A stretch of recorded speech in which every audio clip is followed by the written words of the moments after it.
வன்னிய சங்கம்னு படம் போட்டு வைக்கிறேன். இன்னைக்கு வன்னிய சங்கம் சொல்கிறேன். தேர்தல் வந்தால் என்ன செய்வேன்? தேர்தல் வந்தால் நாங்கள் இருக்க கட்சியில் தான் ஓட்டு போடுவோன்னு சொல்கிறேன். அப்போ எதுக்கு நீ வன்னிய சங்கம் சொல்கிற? தேர்தல் வந்தால் பாட்டாளி மக்கள் கட்சிக்கு ஓட்டு போடுறேன்னு சொன்னால் அது உண்மையிலே நீ வன்னிய சங்கம் வன்னியன்னு சொல்கிறதுல அர்த்தம் இருக்குது. இன்னைக்கு வந்து வன்னிய சங்கம் சொல்லிட்டு தேர்தல் வந்தால் நான் திமுகவுக்கு ஓட்டு போடுவேன், அண்ணா திமுகவுக்கு போடுவேன்டா. நீ அங்கேயே இரு. தமிழ்நாட்டிலலாம் எப்படின்னா நான் குறிப்பாகவே நான் எல்லா மாவட்டங்களுக்கு போனால் வந்தால் கேட்பேன், நாங்களும் வன்னியர் தாங்க. வன்னியர்னா என்ன கட்சியில் இருக்கீங்கன்னு. திமுக அண்ணா திமுக. உங்களெல்லாம் வன்னியரா நான் அங்கீகாரம் பண்ணல. ஏன்னா நான் தான் உனக்கு சாதி சான்றிதழ் கொடுக்கணும். நீ திமுகவில் இருக்கிற அண்ணா திமுகவில் இருக்கிற நீ கருணாநிதி ஜாதி, நீ அண்ணா திமுகவில் இருக்கிற ஜெயலலிதா ஜாதி.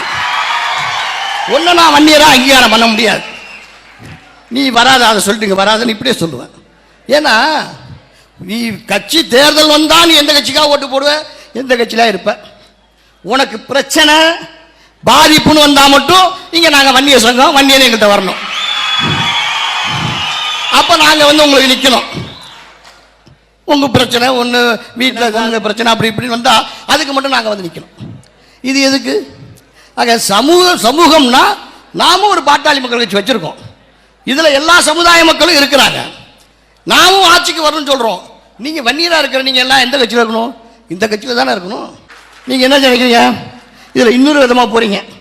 நாம சரி நம்மால் தான் யாரோ ஒருத்தர் ஆள்றாரு, அவர் நம்மளாக இருக்கலாம். நமக்கு என்ன செஞ்சாரு? அதை பாரு. சமுதாயத்துக்கு என்ன செஞ்சாரு? சமுதாயத்துக்கு இடஒதுக்கீடு கொடுத்தாரா? என்ன சமுதாயத்துக்கு தனியாக பண்ணியிருக்காரு? அதை செய்யும். எல்லாரையும் வர்றவங்க போறவங்க எல்லாம் ஒரு 10 நிமிஷம் வந்து நாங்கள் வன்னிய சங்கம் நாங்களும் வன்னிய சங்கம் சொன்னா எல்லாரையும் நம்மால் நினைச்சிடக்கூடாது. நான் சொல்ல அவர் காங்கிரஸ் இருந்து வந்த ப்ரொடெக்ஷன், ஆக நம்மால் சொல்ல முடியாது. ஆக நம்மால் என்று சொன்னால் இந்த சமூகத்திற்கு என்ன செஞ்சார்? இந்த சமூகத்துக்கு சம்பந்தப்பட்டவரா? இந்த சமுதாயத்திற்கு ஐயா கூட இருந்து ஏதாவது போராடினாரா? ஐயா கூட இருந்து இந்த சமுதாயத்திற்கு இடஒதுக்கீடு கேட்டாரா? இப்படிப்பட்டவர்களை அடையாளம் கண்டு அவர்களை நீங்கள் ஆட்சியில் உட்கார வைக்க வேணும். அதை விட்டுட்டு இவரு நம்மால் அவரு நம்மால் போன வச்சுக்க, அவன் வருவான் போவான் மாறி மாறி போயிட்டு இருப்பான். நீ என்னைக்கு இந்த மாதிரி நடுத்தூரில் நின்றுட்டு இருக்க வேண்டியதான். ஆனால் ஒரு பாலிசி வச்சிருக்கா சில நம்ம ஆளுங்க இளைஞர்கள், வன்னிய சங்கம்னா வருவேன், கட்சினா வரமாட்டான். ஏன் வன்னிய சங்கத்தை நீ வராத? எதுக்கு வர? எதுக்கு வர? கட்சி வந்தால் தானே இந்த சமுதாயத்துக்கு எல்லாம் பண்ண முடியும். கட்சி இல்லாமல் இந்த சமுதாயத்துக்கு என்ன வரி? வன்னிய சங்கத்தை வச்சு என்ன பண்ண முடியும்? அதை சிந்திக்கணுமா இல்லையா? சரி கட்சினா நான் வரமாட்டேன்னா வேற கட்சிக்காரன் இந்த சமுதாயத்தை பண்ணுறாங்களா? சொல்லு, விரல் விட்டு காட்டு. இது எல்லாம் ஏமாற்று வேலை, உன்னை ஏமாற்ற வேலை, பிரித்தாளுகின்ற சூழ்ச்சி. இதையெல்லாம் நீங்கள் தெளிவாக சிந்தித்து இங்க வன்னிய சங்கம் என்று சொன்னால் அது ஐயா படம் தான், ஐயா தான், வேற யாரும் கிடையாது. என்ன அடையாளம் கட்டினவர் ஐயா தான். நான் ஆரம்பத்தில் காடு வெட்டியோட கிளை செயலாளர், என்ன ஐயா கிளை செயலாளர் ஆக்கினார். அதுக்கப்புறம் இன்னைக்கு மாநில தலைவர் ஆக்கியிருக்கேன். என்ன மாநில தலைவராக்கி ஐயா தான் என்ன அடையாளம் கட்டிருக்காரு, இந்த தமிழ்நாடு முழுவதும் அடையாளம் கட்டிருக்காரு. ஆக ஒவ்வொருத்தரையும் இன்றைக்கு அடையாளம் காட்டியவர் ஐயா அவர்கள் தான். ஐயா தான் இந்த ஜாதியின் அடையாளம், இந்த ஜாதியின் முகவரி. இன்னைக்கு ஐயா இல்லைன்னா இந்த பாட்டாளி மக்கள் கட்சி வன்னிய சங்கத்தை யாராவது மதிப்பாங்களா?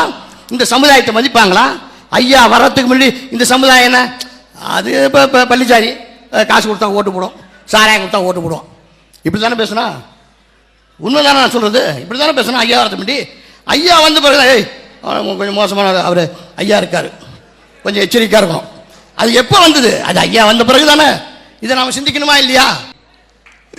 அந்த வகையில் இன்னைக்கு யாராலும் சடங்க ஆரம்பிச்சு என்ன செய்ய முடியும்?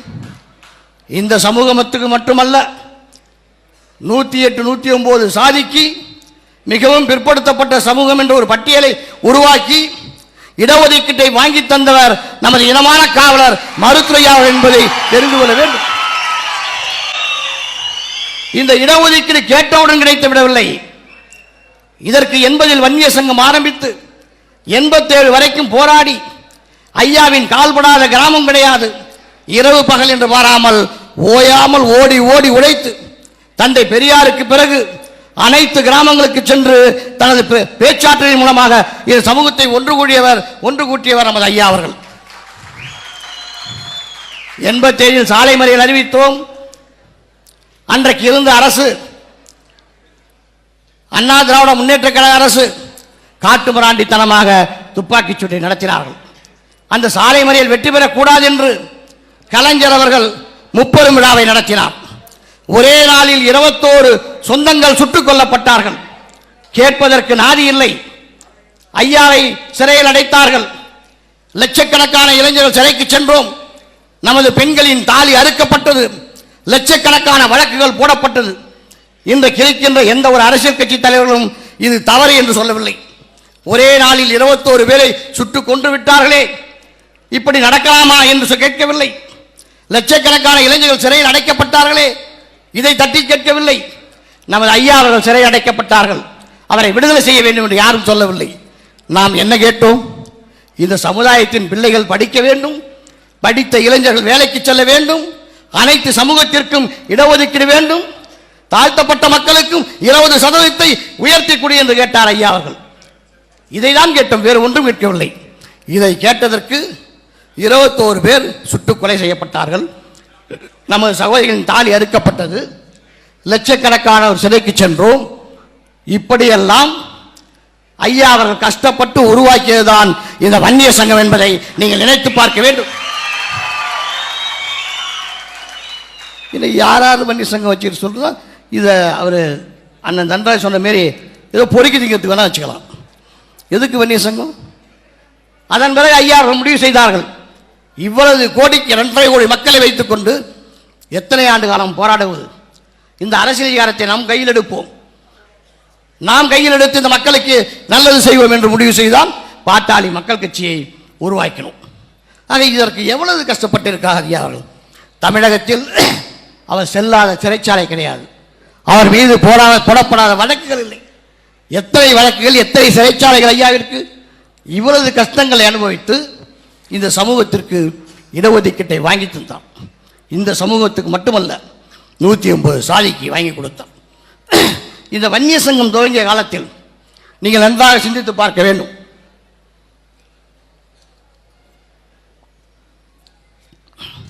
வன்னிய சங்கம் துவங்கிய காலத்தில் இந்த 80 துவங்கப்பட்டு 81 இருந்து நடத்தப்பட்ட வன்னிய சங்க காலத்தில் அந்த வன்னிய சங்க மேடையில் வன்னியர்கள் மட்டுமல்ல, அனைத்து சமுதாய தலைவர்களையும் மேடைகள் அமர வைத்தார் ஐயா அவர்கள். அந்தந்த சமுதாயத்தினுடைய குறைகளை பேச சொன்னார். நரிக்குறவர், குருவிக்கார சாதியை சார்ந்த அந்த சமுதாயத்தை சார்ந்த ஒரு பெண், இந்திராணின்னு பேர், அந்த பெண்ணையும் அந்த மேடையில் அமர வைத்தார். அந்த சமூகத்திற்கும் நரிக்குறவர் சமுதாயத்திற்கும் இடஒதுக்கீடு வேண்டும் என்று கேட்டார். அனைத்து சமூக மக்களையும் பேச வைத்தார். உங்கள் குறைகளை சொல்ல சொன்னார். இந்த சமூகம் எல்லாம் ஒற்றுமையோடு வாழ வேண்டும், ஒற்றுமையாக எல்லோரும் நாம் இருக்க வேண்டும் என்று பேசியவர் தான் நமது இனமான காவலர் மருத்துரை அவர்கள். சாதி சமய மத நல்லிணக்க ஒற்றுமை மாநாடு, எத்தனை மாநாடு நடத்தி இறுதியில் அரியலூரில் கலைஞர் முதலமைச்சராக இருந்தபொழுது கலைஞரை அழைத்து நடத்தினார். ஆக அனைத்து சமூக மக்களும் ஒற்றுமையாக இருக்க வேண்டும். தென் மாவட்டங்களில் சாதி கலவரம் ஏற்பட்ட பொழுது இங்கிருந்து சென்று அங்கு அமைதியை ஏற்படுத்தவர் நமது ஐயா அவர்கள். இன்றைக்கு வடதமிழ்நாட்டில் வன்னியர்களுக்கும் தாழ்த்தப்பட்ட மக்களுக்கும் ஆயுதநாட மக்களுக்கும் சாதி சண்டை இருக்கக்கூடாது என்று ஒற்றுமைக்காக போராடியவர், பாடுபட்டவர். தாழ்த்தப்பட்ட தலைவர்களை தவிர தமிழகத்திலும் சரி, இந்தியாவிலும் சரி, எந்த ஒரு அரசியல் கட்சி தலைவரும் சரி, அம்பேத்கருக்கு சிலை எடுத்த ஒரே தலைவர் நமது இனமான காவலர் மருத்துரையா மட்டும்தான். ஒரே நாளில் 7 சிலையை அரியலூர் பெரம்பலூர் மாவட்டத்தில் திறந்து வைத்தார். தனி டி கிளாஸ் கோலையை ஒழித்தார். கோவிலுக்குள் அவர்களை அழைத்துச் சென்று சமத்துவத்தை ஏற்படுத்தினார். ஆக ஒரு புரட்சிகரமான திட்டம்.